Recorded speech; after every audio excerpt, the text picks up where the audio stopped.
నేను ప్రతాప్ కుమార్, ఆమదాలవలస మండలం, ఒక ప్రైవేటు యాజమాన్యంగా మాట్లాడుతున్నాను. ఈ మధ్య ఒక ప్రశ్న చాలామంది నుంచి తలెత్తుతుంది. అదేమిటంటే, ప్రైవేటు విద్యా సంస్థలు విపరీతంగా ఫీజుల్ని దోచుకుంటున్నాయి, ప్రతి సంవత్సరం పెంచుకుంటూ పోతున్నారు. దీనికి గల కారణం ఏంటని చెప్పేసి మీడియా మిత్రులు కూడా నన్ను అడగడం జరిగింది. దీని గురించి నేను మా స్థాయిలో మేము పడుతున్నటువంటి ఇబ్బందులు మీ ముందు ఒకసారి తెలియపరచడానికి మీ ముందుకు వచ్చాను. ముఖ్యంగా ఈరోజు GOMS నెంబర్ 1 ప్రకారంగా దాని నియమ నిబంధనల్ని సూచన తప్పకుండా పాటిస్తున్నటువంటిది మా విద్యా సంస్థలని చెప్తున్నాం. ఇక్కడ ఒక బాధాకరమైనటువంటి విషయం ఏంటంటే, ప్రైవేటు విద్యా సంస్థలు అనగానే అందులో ఇక్కడ గుర్తు చేసుకోవాల్సిన మరొక విషయం corporate, semi corporate, international schools, అదేవిధంగా రూరల్ బడ్జెట్ స్కూల్స్, ఇలా కేటగిరైజ్ చేయబడి ఉన్నాయి. దీనిలో ఏదైతే చాలామంది తల్లిదండ్రులు చాలా వేదనతో ఆవేదనతో మాట్లాడుతున్నటువంటి ఆ విషయం ఏదైతే ఉందో, ఫీజుల్ని పెంచటం అనే విషయం అనేది ఇది పూర్తిగా ఆ international corporate and semi corporate schools వల్ల మాత్రమే కానీ ఈ రూరల్ బడ్జెట్ స్కూల్స్ విషయానికి అది ఏమాత్రం కూడా వర్తించదు అని మాత్రం నిస్సందేహంగా చెప్పగలం. ఎందుకంటే ప్రతి సంవత్సరం మీరు తీసుకుంటే మేము 5% కంటే ఎక్కువ ఫీజులు పెంచడం లేదు. అయితే 5% కూడా పెంచడానికి గల కారణాలు కూడా మీకు తమకు తెలియజేస్తాను. అది ఎందుకంటే ప్రస్తుతం మా దగ్గర పనిచేస్తున్నటువంటి ఎవరైతే ఉపాధ్యాయులు ఉన్నారో ఆ ఉపాధ్యాయ మిత్రులు ప్రభుత్వం వారి యొక్క నిత్యావసర సరుకుల్ని కొనుక్కోవటంలో కానీ, లేదా వారి జీవిత గమనాన్ని ముందుకు తీసుకుపోవటంలో వారు నిత్యం కూడా ఇది ఖర్చు చేయాల్సినటువంటి ప్రతి దానిలో కూడా కొంత ఆ ఖర్చు పెరగటం ద్వారా వారు ఖచ్చితంగా మేము జీతాలు పెంచాల్సినటువంటి అవసరం ఏర్పడుతుంది. మరి మా యొక్క నియమ నిబంధనల ప్రకారంగా సుమారు 50కి దాటే 50+ మేము జీతాల కోసమే మాకు వచ్చేటటువంటి ఏదైతే మాకు వస్తున్నటువంటి ఫీజులు అయితే ఉన్నాయో వాటిలో 50% మించి మేము జీతాల రూపంలో అందిస్తూ ఉన్నాం. అయితే ఇదే కాకుండా ప్రభుత్వం వారు విధించేటటువంటి చాలా ఘోరంగా ఈ మధ్య మేము ఇంతకు ముందు సంవత్సరాల్లో మేము గ్రీన్ ట్యాక్స్ 300-400 రూపాయలు కట్టాల్సిన గ్రీన్ ట్యాక్స్ ఈరోజు సుమారు 5,000 రూపాయల వరకు పెంచడం జరిగింది. అదేవిధంగా మరి మేము ఏదైతే రోడ్ ట్యాక్స్ 3 నెలలకు ఒకసారి కడుతున్నటువంటి రోడ్ ట్యాక్స్ ఏదైతే ఉందో ఆ రోడ్ ట్యాక్స్ కూడా సుమారు 300 రెట్లు పెరగడం అనేది చాలా బాధాకరమైనటువంటి విషయం. ఇలాంటి దరిమల ఇటువంటి విపరీతమైనటువంటి ఈ బాధుడి వల్లే మేము ఈ రకమైనటువంటి అది కూడా 5% మాత్రమే ప్రైవేట్ విద్యా సంస్థలు పెంచుతున్నాయని చెప్పి మీకు తెలియపరుస్తూ ఉన్నా.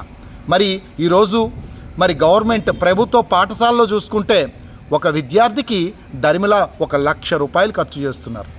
అదే మా ప్రైవేటు విద్యా సంస్థల్లో ముఖ్యంగా రూరల్ బడ్జెట్ స్కూల్స్ కేవలం 15,000 నుంచి 20-25,000 మాత్రమే ఫీజు తీసుకుంటున్నారు. అయినప్పటికీ ఈ కార్పొరేట్ కూడా ఈ ప్రభుత్వ పాఠశాలల కంటే మించే వాళ్ళు దోపిడీ చేస్తూ ఉన్నారు. అయితే ఇంత ప్రభుత్వ పాఠశాలలు తీసుకుంటున్నటువంటి 1,00,000 రూపాయలు ఖర్చు చేస్తూ చివరికి ఉత్తీర్ణత శాతం చూస్తే 50 నుంచి 50% కనిపించగా కేవలం 15-20,000 రూపాయలు ఫీజులు తీసుకుంటూ ఉత్తీర్ణత 90% అందించడం అనేది ఒక ప్రైవేట్ బడ్జెట్ పాఠశాలకు మాత్రమే సాధ్యమవుతుందనేది మీకు తెలియజేస్తూ ఉన్నా. మరి ఈరోజు ఒక క్వాలిటీ ఎడ్యుకేషన్ ఇవ్వాలి, ఉత్తీర్ణత రావాలంటే క్వాలిటీ ఎడ్యుకేషన్ ఇవ్వాలి. క్వాలిటీ ఎడ్యుకేషన్ ఇవ్వాలంటే వెల్ క్వాలిఫైడ్ స్టాఫ్ ఉండాలి. వెల్ క్వాలిఫైడ్ స్టాఫ్ ఉండాలంటే వాళ్ళకి మంచి జీతాలు ఇవ్వాలి. కాబట్టే మీరొక్కటి గమనించాలి, ప్రభుత్వ పాఠశాలలో పనిచేస్తున్నటువంటి ఉపాధ్యాయులకి ఎంతైతే జీతాలు ఇస్తున్నారో సుమారుగా 50-60% వరకు దానిలో ఈ ప్రైవేటు విద్యా సంస్థలో పనిచేస్తున్నటువంటి ఉపాధ్యాయులకి మేము అందిస్తూ ఉన్నాం. 30 నుంచి 40,000 వరకు కూడా జీతాలు ఇవ్వడం జరుగుతూ ఉంటుంది. కాబట్టి ఇవన్నింటి ఒత్తిడి వల్ల కేవలం 5% అంటే ఈ సంవత్సరం ఒక 15,000 రూపాయలు ఒక విద్యార్థికి మేము గత సంవత్సరంలో తీసుకుంటే ఈ సంవత్సరం మేము దానికి 5% అంటే ఒక 500 రూపాయలు మాత్రమే పెంచడం జరుగుతూ ఉంది. కాబట్టి ఇలాంటి దాన్ని మరి విజ్ఞులుగా తల్లిదండ్రులు అర్థం చేసుకోవాలి. ఎందుకంటే చాలా రకాలైనటువంటి ఒత్తిడులు, అలాగే 25% అలాగని చెప్పి ప్రభుత్వం వారు మాకు చెప్పిన విషయం ఏంటంటే 25% మీరు ఫ్రీ ఎడ్యుకేషన్ ఇవ్వాలి అని. ఖచ్చితంగా ఉచిత విద్యను మేము అందిస్తూ ఉన్నాం. 25% సీట్లు ప్రైవేటు విద్యా సంస్థల్లో పేదవారికి, బడుగు బలహీన వర్గాల వారికి ప్రభుత్వం నిర్ణయించినటువంటి వాళ్ళందరికీ కూడా మేము ఖచ్చితమైనటువంటి ఉచిత విద్యను అందిస్తూ ఉన్నాం. అయినప్పటికీ కూడా మరి ప్రభుత్వం వారు వాటికి సంబంధించినటువంటి ఫీజులు కూడా మా బ్యాంకుల్లో వేసే పరిస్థితి లేదు.